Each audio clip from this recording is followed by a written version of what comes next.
My name is Natalie. I'm 29 years old, and at my own brother's wedding, I was seated behind a pillar. Not off to the side, not simply in the back, but placed just far enough that I couldn't see the ceremony clearly while still being close enough to hear everything the vows, the laughter, the applause meant for a family I was apparently not part of. Everyone else faced forward. I faced a slab of stone. I watched the backs of heads tilt toward each other, shoulders brush hands squeeze while the people who shared my last name never once turned around. That wasn't an accident. I understood that the moment I sat down. This wasn't about seating logistics. It wasn't about space. It was about omission. When the ceremony ended and guests began to stand hugging and smiling, I stayed exactly where I was, quiet out of the frame like someone placed where no explanation would ever be required. Then someone sat beside me. I hadn't noticed him approach. I didn't recognize his face. He leaned in slightly, his voice calm and matter-of-fact, and said, "Just follow my lead and pretend you're my date." I didn't respond. Not because I disagreed, but because I didn't yet understand what he saw that made him say it. Seconds later, he stood up. The room changed. Conversations faded. Heads turned, and the attention that had never existed a moment earlier suddenly snapped into place. From where I sat, half hidden by the pillar, I saw my brother's expression shift. His smile didn't fade slowly or awkwardly. It stopped like something had been taken from him mid-celebration. That was the first time all day I felt visible. But I'm getting ahead of myself because what happened next didn't just change the mood of that wedding. It dragged years of unspoken choices into the open, and once that happened, nothing in my family could quietly return to the way it was. If you've ever been treated like background noise by the people who were supposed to claim you, stay with me because this isn't just about a wedding. It's about what happens when someone finally refuses to remain invisible. Some families never need to argue about who holds influence because the hierarchy settles quietly long before anyone thinks to question it, and once it does, everyone adjusts their behavior around it without needing instructions. In the Reed family, value was never measured by who needed the most care or who tried the hardest, but by who reflected well when outsiders were watching, which meant that importance wasn't declared, it was assumed. I grew up understanding that I wasn't a problem to solve or a priority to highlight. I was simply present, reliable enough, not to worry about, predictable enough, not to interrupt the flow of things, and that steadiness became the reason I was rarely centered in conversations that mattered. My brother Marcus never had to claim space or raise his voice to be noticed. People naturally paused when he spoke. Choices seemed to wait for his reaction, and even disagreements softened once his opinion entered the room, as if his approval acted as a final stamp. No one announced this dynamic. It lived in tone and timing, in who got asked first, and in whose silence made others uncomfortable. My mother Amanda evaluated her children through a lens shaped almost entirely by perception, not cruelly and not loudly, but firmly believing that success was only real once it looked impressive and aligned with expectations others already understood. She didn't praise effort unless it translated into status, and affection arrived most easily when something confirmed the image she worked hard to maintain, which meant praise followed visibility rather than sincerity. I learned early that contributions requiring explanation were inconvenient, while achievements that spoke for themselves were welcomed, and, in that equation, I rarely felt worth explaining. Over time, my role narrowed to one that required presence without wait, attendance without demand, and agreement without influence, a position that allowed everything to function smoothly, as long as I didn't expect involvement beyond what was offered. Decisions were often discussed fully before I ever heard about them, and when information reached me later, it came framed as a courtesy rather than an opportunity to participate, not intentionally dismissive, just practical, in a way that became hard to argue against. I adapted to that rhythm the way people adapt to background noise, convincing myself that ease meant balance, and that not requiring attention was a form of independence rather than a quiet erasure. When plans didn't include me, I explained it away as efficiency. When opinions weren't requested, I assumed they weren't necessary. And when my presence went unnoticed, I told myself that absence of conflict meant everything was fine.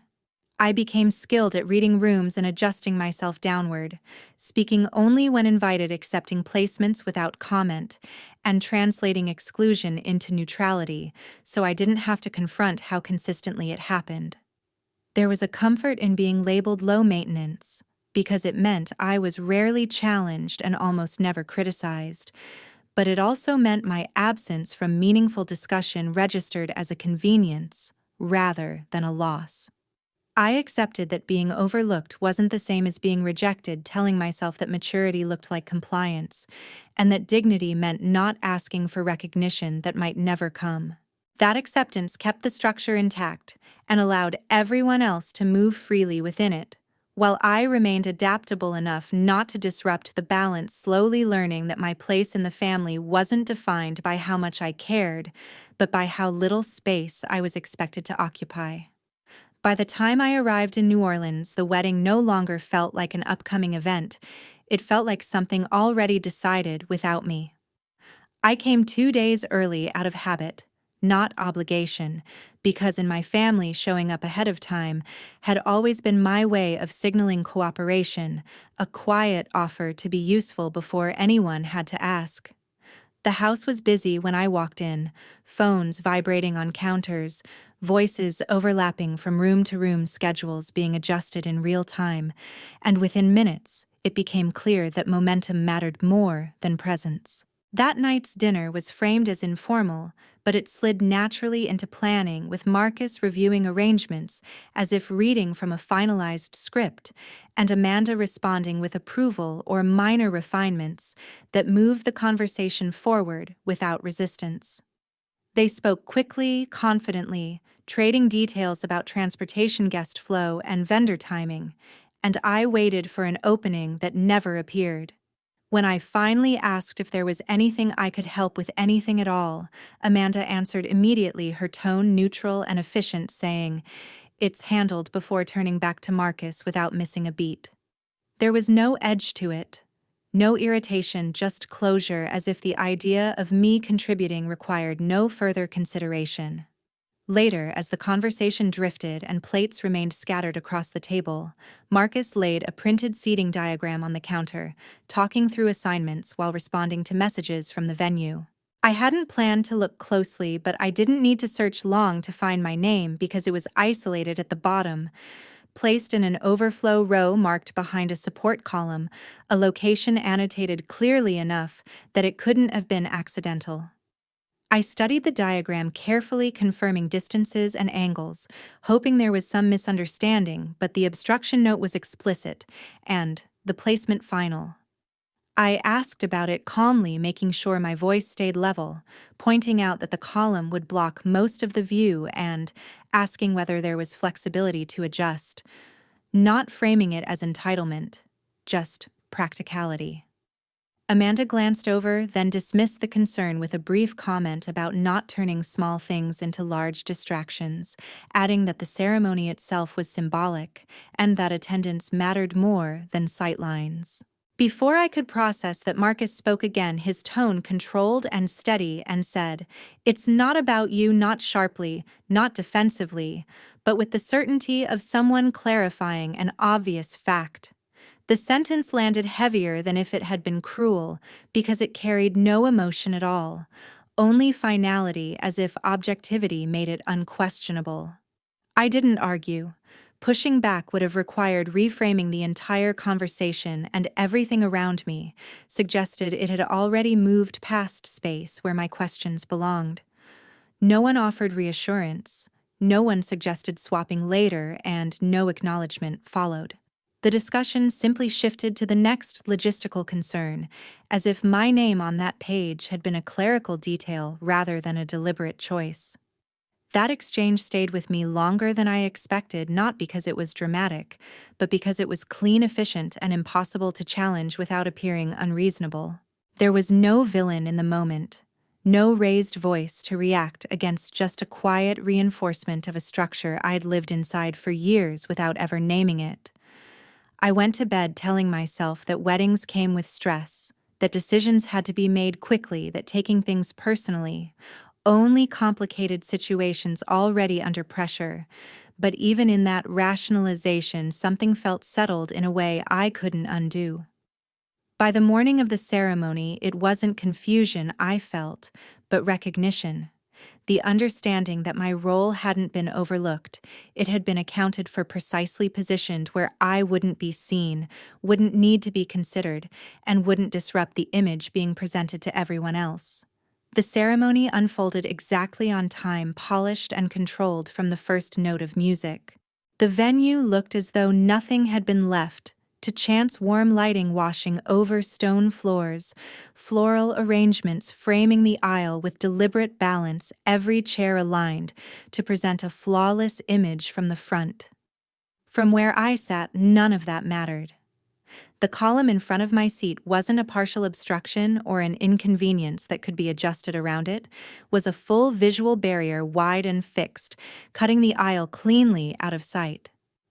I could hear everything clearly: the officiant's measured voice, the musicians timing their cues, the quiet intake of breath when guests leaned forward in anticipation, but every significant moment happened somewhere I could not see. I shifted once instinctively, then once more before realizing that effort had no effect here. The placement was definitive. A few moments later, an usher guided a guest several rows ahead toward a closer seat, responding quickly to a request for better visibility, the exchange brief, and handled with quiet efficiency. The guest moved without hesitation, relief visible even from behind, while no one seemed surprised that an adjustment had been made mid-ceremony. I stayed where I was. As the processional began, a staff member approached my row, crouching slightly to keep the interaction discreet, and asked if I would like to move to another seat with a clearer view. Her tone, careful, neutral, as though this were a routine courtesy extended when needed. I opened my mouth to answer, but before I could, my mother spoke from just ahead of me, turning with practiced ease and saying, "She's fine there," her voice warm enough to sound reassuring, firm enough to close the matter. The staff member paused only long enough to acknowledge the response with a nod, then stepped away, and the opportunity dissolved without further discussion. Nothing about the exchange drew attention. No one reacted, and that was what made it final. The decision had been publicly affirmed, quietly accepted, and carried no visible consequence. The ceremony continued uninterrupted, guests standing and sitting on cue, children quieted gently when they stirred, phones lowered to avoid disrupting photographs that centered an image I was not part of. I watched light shift across guests' shoulders and listened to reactions swell and fade, experiencing the event through sound rather than sight, receiving everything secondhand through other people's responses. The absence did not feel accidental anymore, it felt maintained. When vows were exchanged, applause rose in waves, chairs creaking as people leaned forward, and laughter rippled at moments meant to be shared, yet I remained framed by stone rather than celebration. It was during that stretch, when attention stayed firmly directed ahead, that someone took the empty seat beside me without hesitation. He settled comfortably, not confused, not apologetic, and that confidence alone made him noticeable. After a brief pause, he glanced at the column, then back toward the aisle and said quietly, "You can't see anything from here." The statement wasn't followed by sympathy or curiosity, just recognition. I acknowledged it without elaboration, and he introduced himself as Logan, explaining that he had arrived as a +1 to someone deeply involved with the wedding, but unfamiliar to him, and that his original seat placement had made little sense given who was being prioritized. He studied the layout again, his attention lingering on the barrier rather than the ceremony, and I could tell he was assessing something beyond seating arrangements. When the officiant invited everyone to rise, Logan stood immediately, not abruptly, but deliberately, breaking the expected stillness of that moment. The movement alone redirected attention, a subtle disruption that caused several guests to glance back reflexively. From my position behind the column, I saw my brother turn, confusion flickering across his face, before his expression tightened into something controlled and unreadable. Logan hadn't spoken yet, but the space behind the pillar was no longer invisible, and for the first time since arriving, the placement that had gone unquestioned all morning had been noticed without a single word of protest. When the room settled for speeches, the shift in attention felt automatic. Glasses lowering, murmurs softening, and when my mother rose from her seat, no one looked confused about why she was standing. Amanda spoke the way she always did in public, composed, confident, her tone warm enough to sound affectionate, while remaining carefully clean. She thanked guests for coming, praised the beauty of the ceremony, and spoke at length about Marcus, his determination, his character. How proud she was to watch him take this next step, framing his life as a steady progression toward the moment everyone had just witnessed.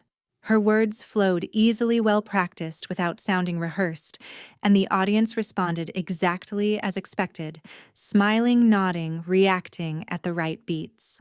What stayed unnoticed at first was what she never said. She didn't mention siblings, didn't reference childhood shared moments, didn't acknowledge the existence of anyone beyond the son being celebrated and the family image supporting him. The omission passed without interruption because it was subtle enough to feel natural but prolonged enough to be deliberate. When the applause came, it was full and unchallenged, and she returned to her seat with quiet satisfaction, unaware or uninterested in what had been left out. I didn't move, didn't react, not out of restraint, but because omission had always required less processing than disappointment. The next moment broke the expected sequence. Logan stood without announcement, without clearing his throat for attention, and for a brief second the room hesitated, unsure whether this was scheduled or improvised.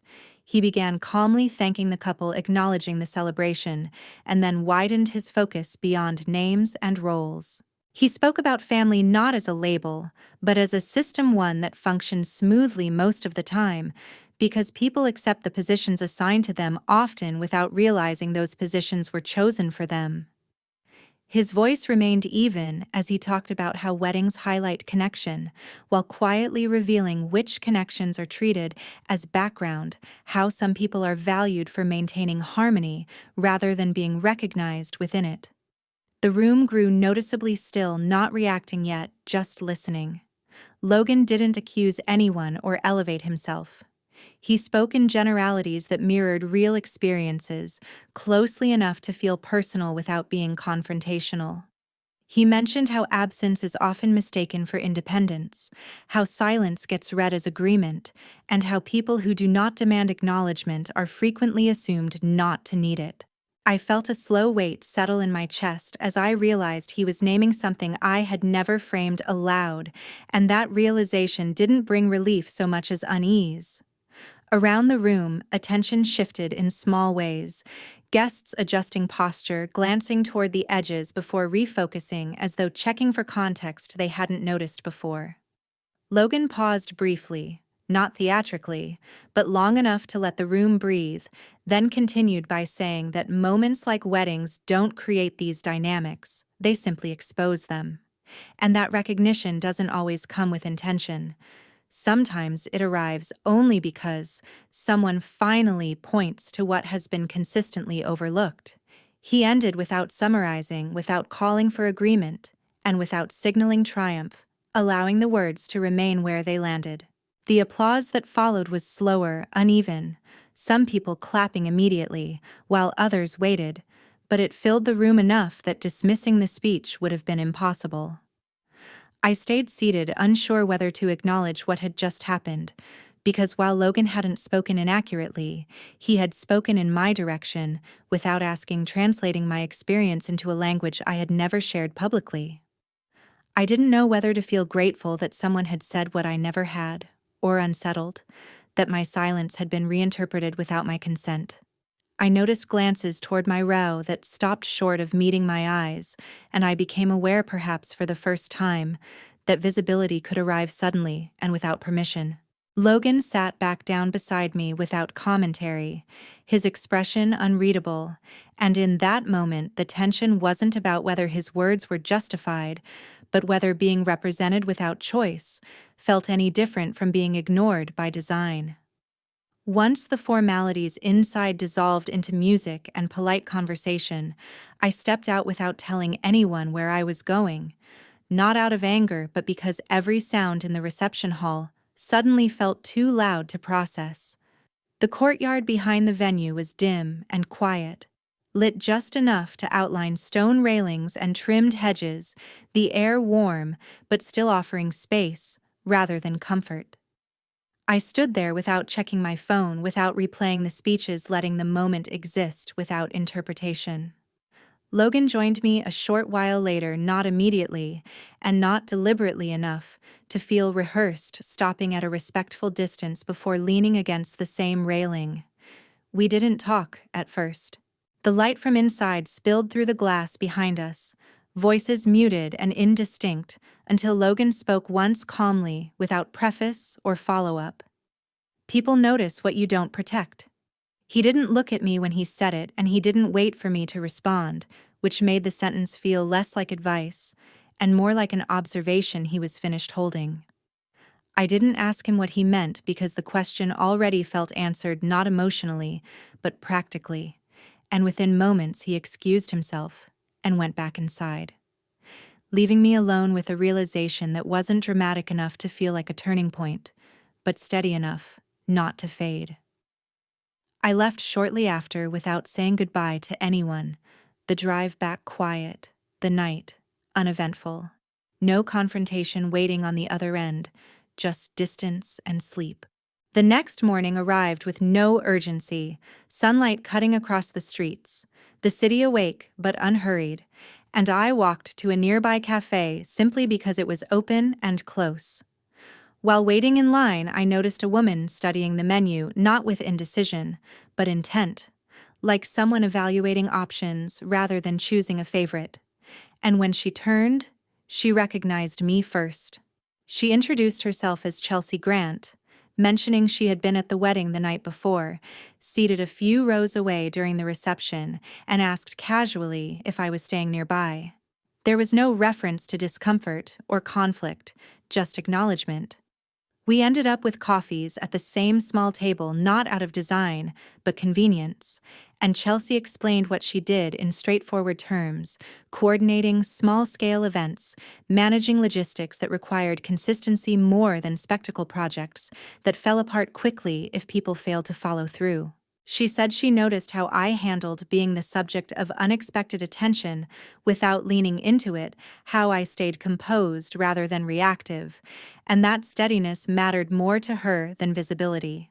When she asked what I did, I told her plainly without framing it defensively or trying to elevate it into something impressive, and she listened without interruption. Chelsea mentioned she had an upcoming collaboration that needed help on a trial basis, nothing high profile, no guarantees attached, just a short-term commitment where reliability mattered more than pedigree. She made it clear that there was no assumption I would say yes, no expectation of loyalty, and no one else involved in the decision. She slid her card across the table, told me to reach out only if it made sense for me, and left without lingering. I sat there longer than necessary, recognizing how different the encounter felt from moments where opportunity arrived dressed as validation. Logan hadn't been referenced, hadn't been involved, and there was no reason to treat the timing as symbolic unless I wanted to. This wasn't momentum I needed to ride, or a reaction I had to justify. It was simply a choice, small enough to accept honestly or decline without explanation. I finished my coffee, placed the card in my bag, and decided I would follow up, not because anyone had noticed me or spoken on my behalf, but because for once, the decision belonged entirely to me, and that felt more significant than anything that had been said the night before. A few months passed before Marcus contacted me, enough time that the message didn't carry emotion, only purpose. He didn't reference the wedding or ask how I had been.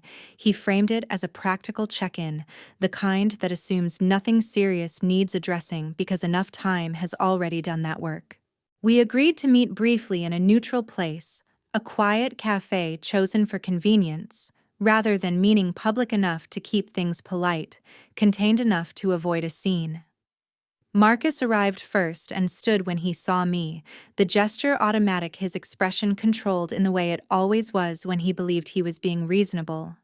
After a few exchanges that stayed politely distant, he moved directly to why he had asked to meet, explaining that since the wedding certain people had formed opinions that conversations had happened, and that my absence from follow-up communication had allowed assumptions to linger. He spoke carefully, not accusing, but framing the situation as something I had passively allowed to happen. According to him, my silence had reflected poorly on him, creating the impression that he had sidelined family intentionally, that he was careless or dismissive, and while he didn't place blame directly, the responsibility settled clearly in my direction. He said perception mattered, that people talked, that relationships required maintenance, and that it would go a long way if I reached out, clarified intentions, reassured those who felt unsettled. He spoke as though the issue were optics, rather than substance, presenting resolution as a series of simple gestures I had neglected to perform. I listened without reacting, not because I was absorbing his words, but because interrupting would have pulled me into a conversation structured entirely around his discomfort. He continued elaborating on how things had spiraled unnecessarily, how control over the narrative had slipped, and how this meeting could easily reset everything if I chose to participate. As he spoke, it became increasingly evident that the concern wasn't reconciliation or understanding, but the restoration of balance he was used to, where situations smoothed themselves out once decisions were accepted without challenge. I remained still, eyes steady, offering no verbal reinforcement, and the longer the silence stretched, the more his tone shifted subtly, explanations tightening points, repeating in slightly altered phrasing as if clarity could be achieved through persistence. When he finally stopped, it was with the expectation that I would respond, explain, correct something, or at least soften the space between us. I didn't. I didn't clarify my intentions or defend my choices, because doing so would have implied that the arrangement he benefited from required my consent retroactively. Silence here wasn't avoidance, it was refusal. Marcus looked unsettled. Then, not angry or offended, but momentarily disoriented, as though the absence of engagement disrupted a pattern he had relied on for years. I didn't use the pause to assert myself or restate grievances, because silence communicated what argument never could, that I was no longer participating in conversations designed to manage perception rather than address reality.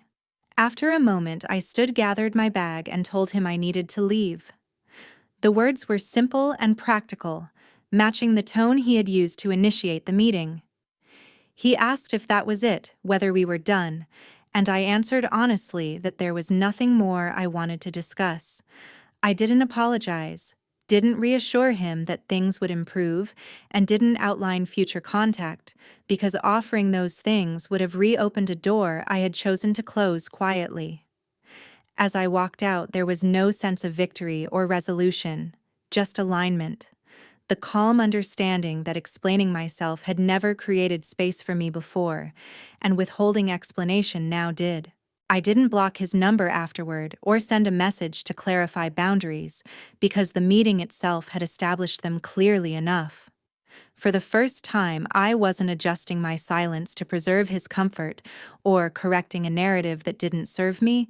I was allowing distance to exist without justification, and that restraint shifted the dynamic more decisively than any confrontation ever could. The event Chelsea led months later was deliberately designed to be visible, without being theatrical, large enough to matter in the city's professional circles, but curated tightly enough that every introduction carried weight. It wasn't marketed as a celebration or a comeback story.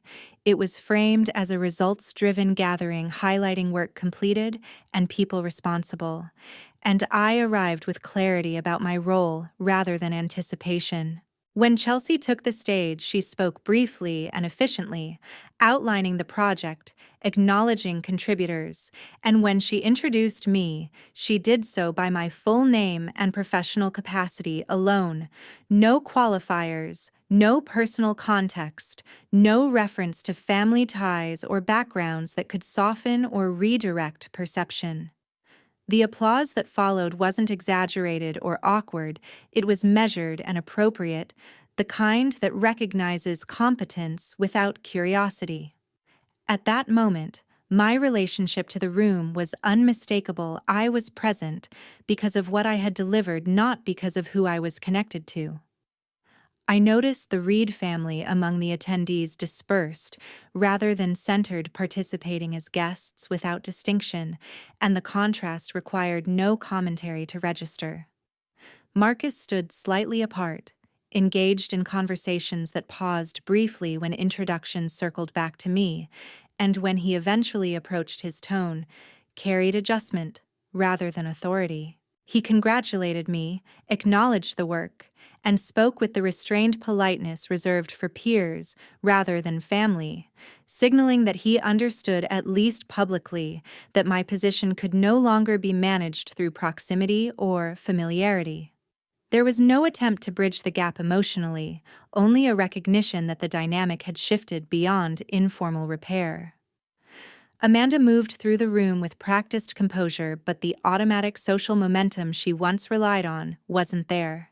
She wasn't excluded or confronted, but interactions required effort rather than assumption, context rather than recognition, and the space she occupied felt evaluated rather than affirmed. The shift was subtle yet persistent, the kind that can't be disputed without sounding defensive. After the event ended, I left without lingering, declining post-event conversations that would have blurred lines I was no longer willing to negotiate. The next morning, I sent a single email addressed jointly to Marcus and Amanda, concise and factual, stating that I was formally disengaging from personal contact and asking that any future communication be limited strictly to necessary matters with no expectation of reconciliation or discussion. I didn't reference the wedding past incidents or emotional motivation because explanation creates entry points, and I wasn't offering any. The responses arrived separately, both attempting to pull the decision into dialogue, Marcus framing it as temporary distance that could be resolved with conversation, Amanda expressing confusion without addressing accountability, both treating separation as misunderstanding rather than boundary. I didn't reply. Over time, the effects unfolded without orchestration. Marcus's professional network narrowed subtly, access points that had once been casual, now requiring justification, invitations becoming conditional, rather than assumed, the kind of erosion that doesn't announce itself, but forces recalibration. He wasn't excluded outright, but the informal capital he'd relied on stopped circulating freely, and rebuilding required effort he hadn't anticipated. Amanda's social standing shifted as well. Fewer automatic invitations, more polite distance, influence no longer self-sustaining, requiring maintenance she wasn't accustomed to performing. None of this came from confrontation or exposure. It stemmed from absence, the quiet removal of participation that had once stabilized their positions. I observed none of it closely because monitoring outcomes wasn't the point. This wasn't revenge or correction, it was consequence, a structural adjustment that followed once I stopped absorbing imbalance to preserve appearance. I didn't intervene as discomfort surfaced, didn't soften boundaries when pressure appeared under the guise of concern, because consistency was the only thing that made the separation effective. My life reorganized without reference to their expectations, without revisiting the wedding or reinterpreting my role within the family, because turning back would have required renegotiating a structure I had already exited. The cut wasn't dramatic or symbolic. It was sustained and unemotional, which was precisely why it held. I didn't regain anything by leaving. I stopped losing it, and that distinction mattered more than closure, apology, or acknowledgement ever could. Thank you all for taking the time to watch the video. If you found this story meaningful, don't forget to leave a comment sharing your thoughts and subscribe to the channel so you don't miss any upcoming videos.